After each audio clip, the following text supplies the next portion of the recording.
Hi all signs, Gemini, Libra, and Aquarius, Cancer, Pisces, and Scorpio, Aries, Leo, Sagittarius, Taurus, Virgo, and Capricorn. Tandaan niyo po ang line-up na iyan. Reading po ito tungkol sa inyong buhay pag-ibig. One specific question pa rin. Majority request ng lahat kung ano yung iniisip ng person mo. Now, kung same pa rin yung lumabas, yan pa rin yung iniisip niya. Kung hindi kayo nagka-resonate, ibigay niyo po sa iba kasi yun nga, general reading, timeless reading din ito. Kung naka-resonate kayo, comment down. Kunin niyo lang po kung ano yung naka-resonate sa inyo. So huwag niyong kalimutan na mag-subscribe sa channel natin at i-click yung bell notification para updated po kayo sa reading natin. Let's start with Gemini.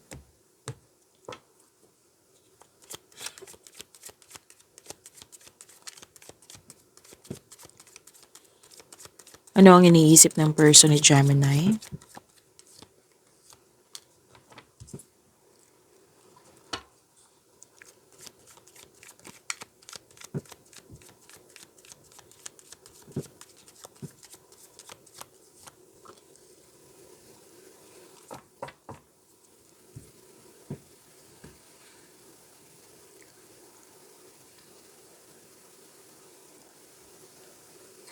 Okay. Iniisip niya ngayon,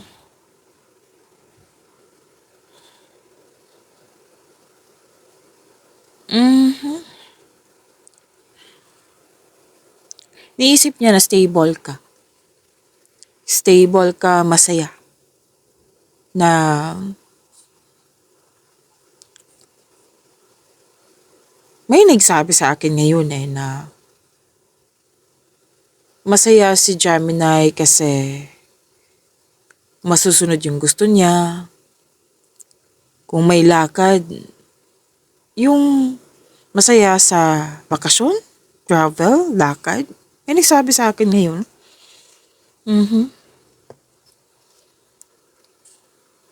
Happy. Happy si Gemini. Yan yung iniisip niya. Kumbaga, yung literal na buhay na binata at dalaga, yung free. Yan. Yan yung iniisip niya. At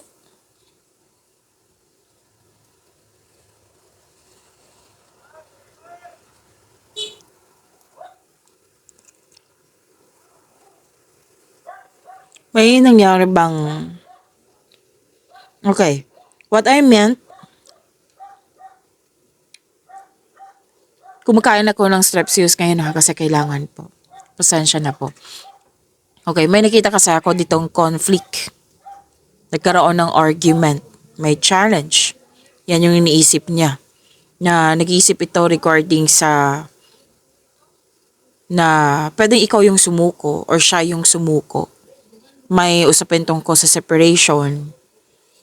Nag-uusap pero ang ending nagkaroon ng argument. Nagkaroon ng unpleasant conversation. Yung sinasabi kasi dito na paulit-ulit na lang nangyari na yung conflict. Kaya may desisyon na umalis. Yan yung iniisip niya.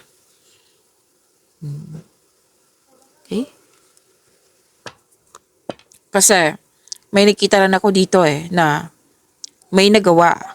May sinabi, may nagawa na hindi nagustuhan. Tapos sa pag-response, ayun, sumabog. Okay? May nakita kong ganyan dito na iniisip niya.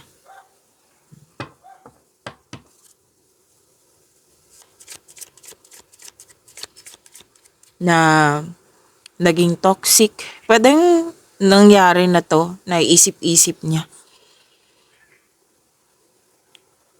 So, meaning to say, hindi pa nakapag-let go tong taong ito. Kasi, I believe, nangyari to sa nakaraan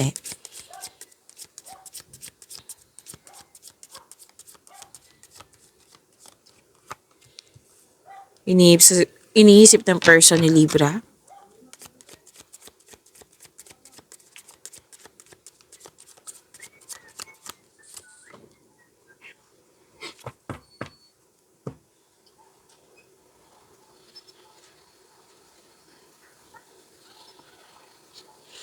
Okay. Um, ang ilan sa inyo dito bagong pasok sa relasyon. Yan yung iniisip niya na pwedeng sobrang bilis ng pangyayari. At still, kinikilala ka niya. Oo. Like, sobrang bilis ng inyong relasyon na gusto niyang ma-enjoy yung getting to know each other stage nyo. And may nakita kong travel dito eh. Pwedeng long distance relationship or pwede din na may plano ito mag-travel kayo.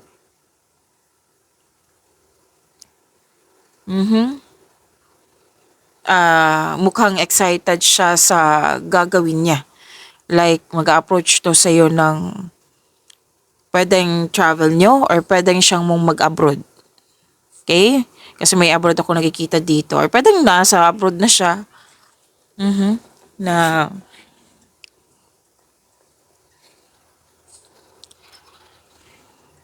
may travel kasi ako nakikita dito. Okay.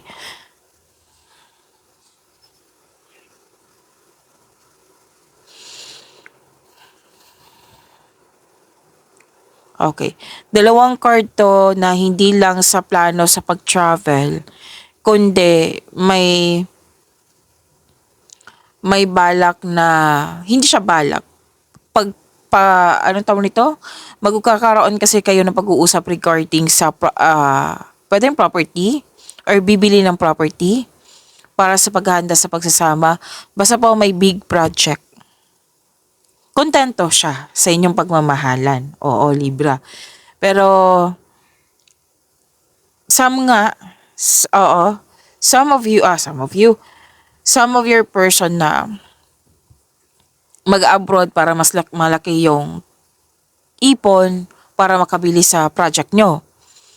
Pero ang ilan dito, gagawin nyo na yung bibili ng properties, bibili ng kung anong dapat bilihin para sa paghahanda. Pwedeng sa kasal, pwedeng sa pagsasama, para sa pag-level up nyo. Kung ang tanong nyo is kung okay ba kayo sa inyong relasyon, ang iniisip niya, kontento siya sa inyong pagmamahalan. Gusto lang niyang magkaroon ng growth. And excited po itong taong ito.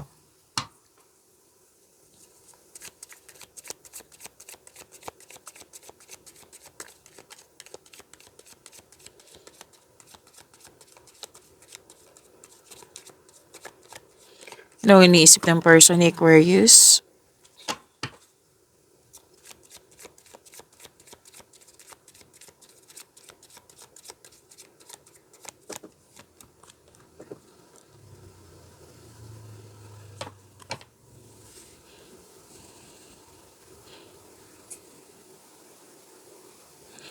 Okay. Nakikita ko dito na pwedeng ipakilala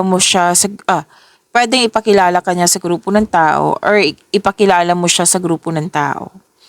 Nakikita ko rin dito na very supportive yung grupo ng tao sa inyong relasyon. At pwede din po na mag-date kayo. Oo. Or may nakita ko dito na may gusto siyang i-open up sa'yo regarding sa past.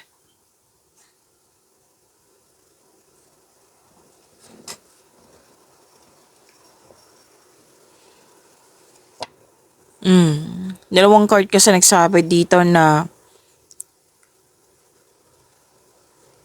may nakita rin ako ditong naubusan siya ng pag-asa. Kaya kakausapin. Kasi may nasabi sa nakaraan. Kaya kakausapin ka ng taong ito regarding sa kanyang concern.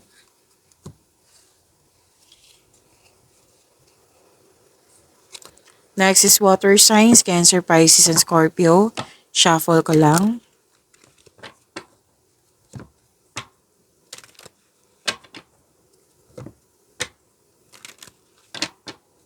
Huwag niyong kalimutan na mag-subscribe sa channel natin at click yung bell notification para updated po kayo sa reading natin.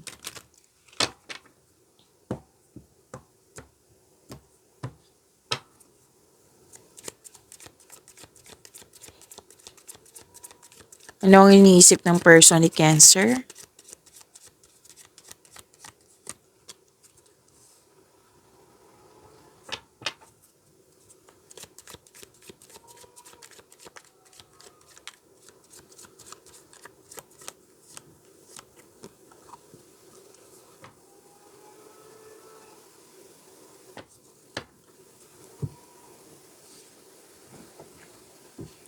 Masaya. Masaya kayo. Posibleng nagkaroon kayo ng bonding or magkakaroon pa ng schedule for bonding. Nakikita ko rin dito na pwedeng may reunion, togetherness. At gusto niyang makapag-save ng malaki para sa pamilya, para sa kanyang sarili, para sa inyong relasyon. At okay, ipakilala kanya sa grupo ng tao.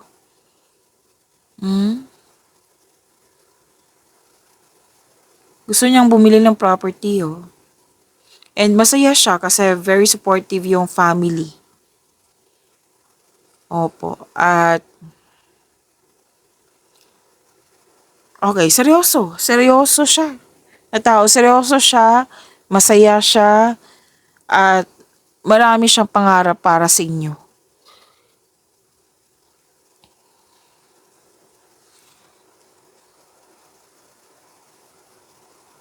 Very confident siya sa inyong relasyon. Well-established ang inyong relasyon. So, dalawang card po mismo nagsabi dito ha na masaya, malaki ang kanyang pangarap sa inyong relasyon. Ang ganda.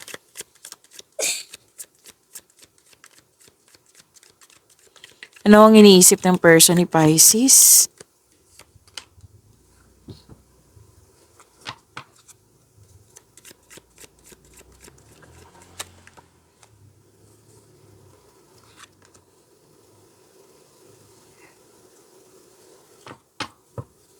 May bagong simula. May nakita rin ako ditong pwedeng nagkabate. Pwede din may gagawin siya para sa future. And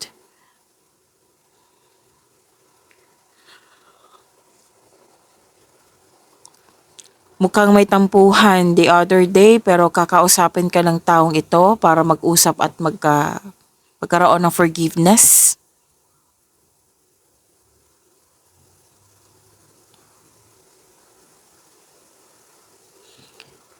And masaya, nagkaroon ng pagkakaayos, masaya, satisfied sa inyong relasyon sa buhay.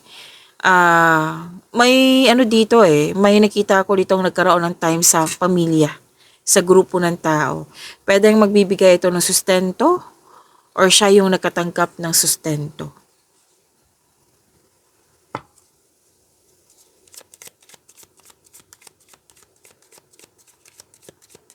Ano ang iniisip ng person ni Scorpio?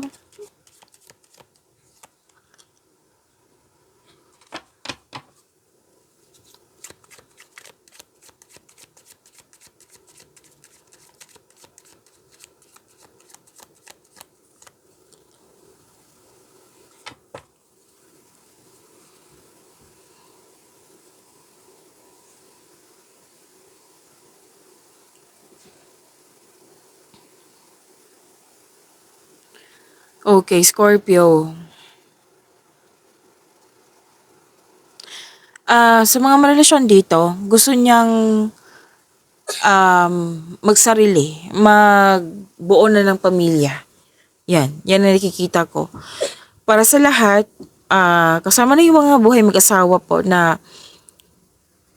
naging hard worker tong taong to kasi gusto niya makaipon ng malaki, may gusto siyang bibilhin.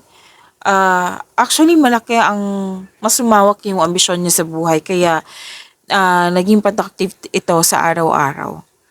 So, may iniisip din siya sa mga karagdagang income kasi nga this person is nag-iisip para sa future nyo. Kaya wag magtaka na malalim yung iniisip niya or masyado siyang busy sa kanyang trabaho kasi nga may gusto siyang ma-achieve. Hindi lang to para sa kanyang sarili para sa inyong dalawa, para sa inyong pamilya. Okay? Gusto niya maging successful.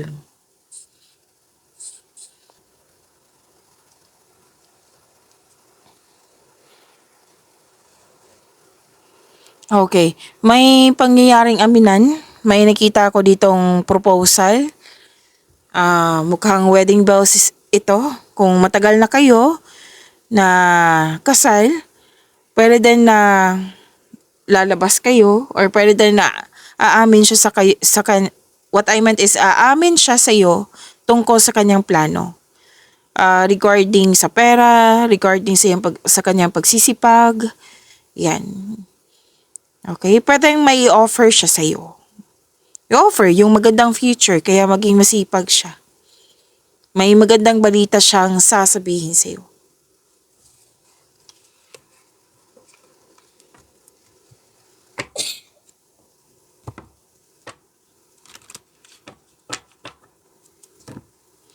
Next, fire signs, Aries, Leo, Sagittarius.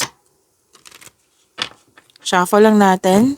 Huwag niyong kalimutan na mag-subscribe sa channel natin at i-click yung bell notification para updated po kayo sa reading natin. I-click niyo po yung bell notification para ma-notify kayo.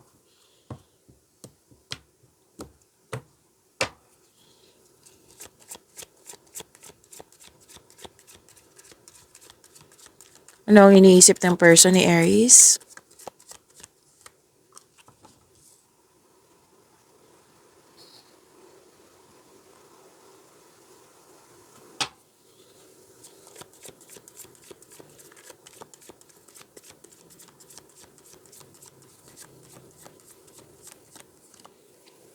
May nakita kong space dito. Space, separation, tumiwalag, nag-let go. Oo, nag-let go to eh. Kasi space is a sign of respect sa sarili, di ba? Sa inyong connection. Oo. Baka ang ugali ng taong ito, gusto niya lang mapag-isa para makapagpahinga. And pwede din na may babalik sa'yo. Okay. Iniisip niya kasi dito na may balak siyang bumalik. Kung hindi kayo nag-usap ha, kung hindi kayo okay, may balak siyang bumalik. Okay? At kung okay kayo, magle-let go itong taong ito at mag-move forward. At magkakaroon ng pagkakaayos. Magkakaroon siya ng desisyon na mag-move forward na kasi mas mahal ka niya, ganun. Mas pipiliin niya yung love nyo sa isa't isa, pipiliin niya yung relasyon nyo. Nagkikita ko kasi dito na renewal of love, mahal na mahal yung isa't isa, masaya. Dahil sa masaya, nagkaroon ng positive emotions flow. Pwede din na may buntis, may nanganak, may iniisip siyang ganyan. Pwede din na gusto niyang magkaroon ng anak or karagdagang anak. Kung babae to, gusto niyang mabuntis. Kung lalaki to, okay. Kung babae to, gusto niyang mabuntis. Kung lalaki siya, gusto kanyang mabuntis. Okay?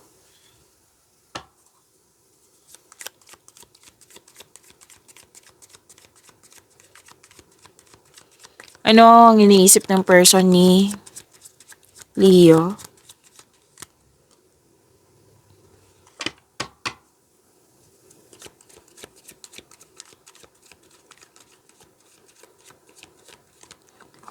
Tagpalan natin ha kasi nakaubad. Hindi siya pwede dito. Don't worry, reading natin yan. Leo.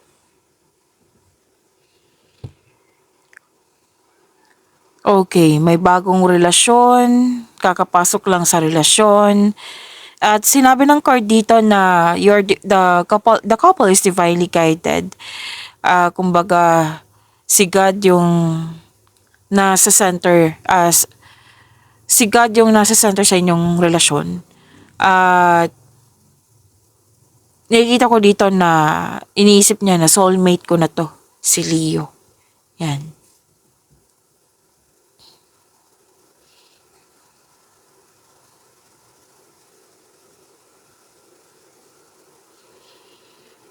At iniisip niya na maalaga ka sa inyong relasyon, sa pamilya, compassionate partner, marunong magbalanse sa emotion. At iniisip din niya na, yun nga, marunong ka mag-alaga sa inyong relasyon, sa pamilya, yan. Yan yung iniisip niya.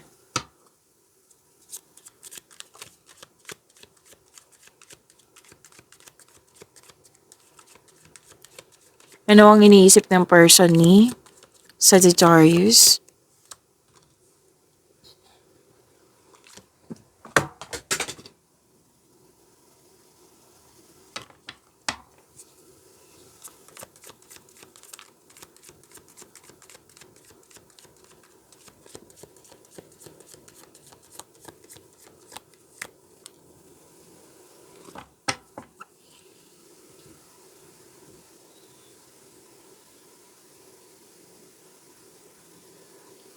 Sagittarius,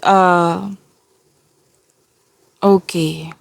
May, isa sa inyo may lihim eh. Yan yung iniisip niya or nagsisinungaling. Kaya gusto niya makipag-usap sa iyo na kailangan na, kumbaga nagsiset siya dito, kailangan maging totoo na ako kay Sagittarius. Kailangan maging totoo na din siya sa moment na ito, yung time na nag-uusap kayo. Gusto niya makipag-usap ng malinaw sa loob ng inyong relasyon. Kasi dalawang card po nagsabi dito na isa sa inyo may lihim, isa sa inyo nagsisinungaling. Or pwedeng nabulgar yung sekreto. Dalawang card po mismo nagsabi. So magkaroon kayo ng pag-uusap regarding sa concern niya.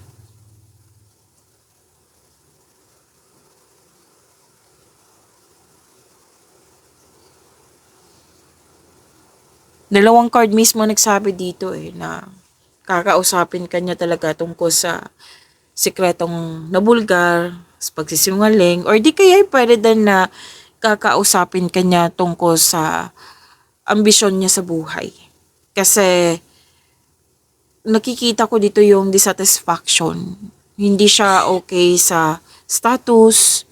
Yan, baka i-share niya sa iyo yung plano niya sa buhay para sa future niyo. May gagawin siya. Oo, may gagawin siya para sa future niyo. Okay?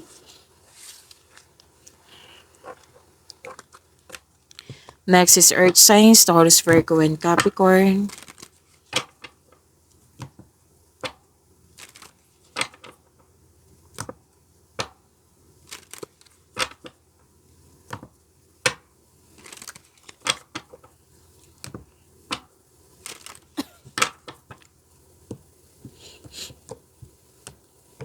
Okay, huwag niyo kalimutan na mag-subscribe sa channel natin at i-click yung bell notification para updated po kayo sa reading natin.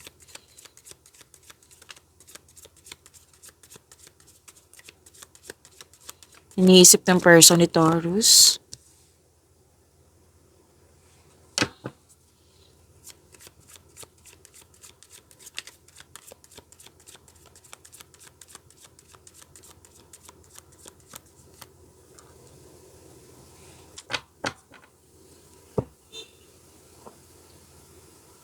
Kampante siya sa kanyang sitwasyon sa inyong relasyon. At kampante siya kasi masusunod yung gusto niya. Desisyon, ideas, plano. Tapos, kasi itong dalawang card na ito, iniisip niya na tagumpay yung relasyon namin. Successful yung relasyon namin. Kampante ako kasi masusunod yung gusto ko. Yung desisyon ko, ideas ko, plano ko. Para sa inyong relasyon or para sa kanyang sarili. Nakikita ko dito may fulfillment sa pangarap. Happiness. Happy po siya. Dalawang card mismo nagsabi niyan. Satisfied. Dalawa po ang nagsabi. Na nakikita ko nga dito nagkaroon kayo ng bonding. Pamilya. Pamilya ang nakikita ko dito Pwede din sa kaibigan. And na pwedeng nagbigay ito na or magbibigay ito ng sustento or sustento para sa anak.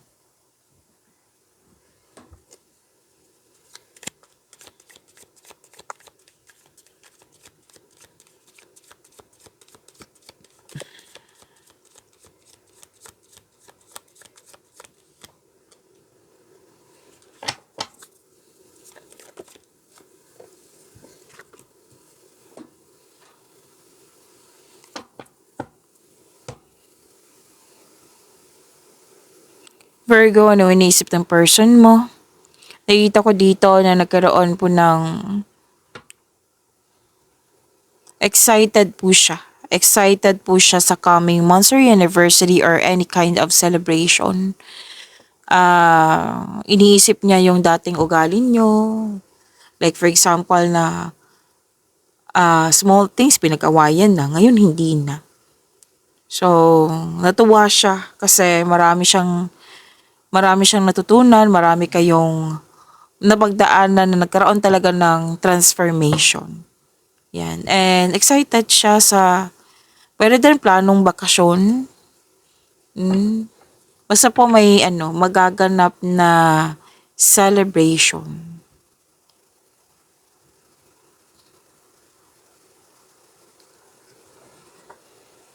Naging blooming nga, stable ang inyong relasyon.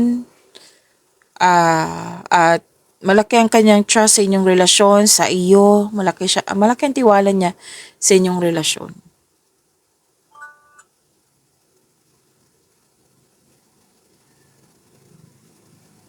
Nakikita ko rin dito na actually dalawang card po mismo nagsabi dito na pwedeng bakasyon or balak mag-abroad or mag-travel sa malayong lugar. Virgo. And may iniisip lang siya sa mga nangyari sa nakaraan. Like may nasabi na may nagawa na feeling stuck siya. Okay? Pag marami talaga siyang iniisip dito. Oo, sa nakaraan to. About sa nakaraan. Pero at the end of the day, na-appreciate niya yung transformation nga kasi may mga natutunan na kayo. Oo, at naging stable ang inyong relasyon. Yan. So, pwede din na nasa long distance kayo or nasa abroad siya or nasa abroad ka. Kasi may nakita talaga ako ditong ilan sa inyo may long distance relationship.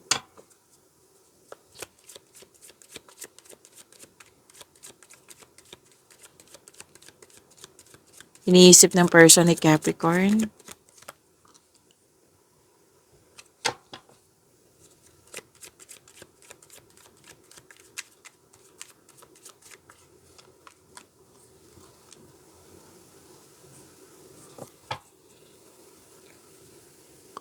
Okay, takpan ko lang to ha kasi nakahubad. Don't worry, i-reading natin yan. Actually, natandaan ko to, Capricorn. Kung hindi ako nagkakamali ha kahapon na nag-overthink din yung person nyo. Lalo na't paggabi. Lalo na't mag-isa siya. Tapos hindi maganda yung tulog niya. Pwedeng tulog siya for 8 hours pero on and off, kumbaga makagising siya ng alauna, alas 3 ng hapon, ng madaling araw. Yan. Hindi maganda ang kumbaga parang natulog siya, parang 5 minutes lang siya natulog instead of 8 hours. Mabigat na worth it at the same time na nag-overthink.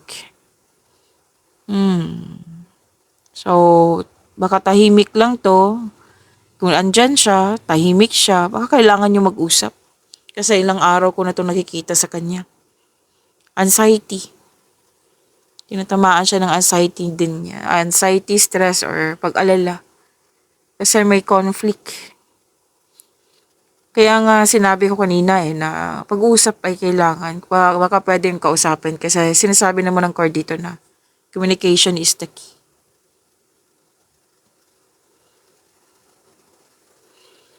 At nakikita ko dito na this person, magkakaayos kayo nito kasi may alignment akong nakikita and motivation. Mas pipiliin niya yung love kaysa conflict. Yan. Which is better, right? Yan po. See you po after this video sa inyong paisa-isang video reading. Maraming salamat po.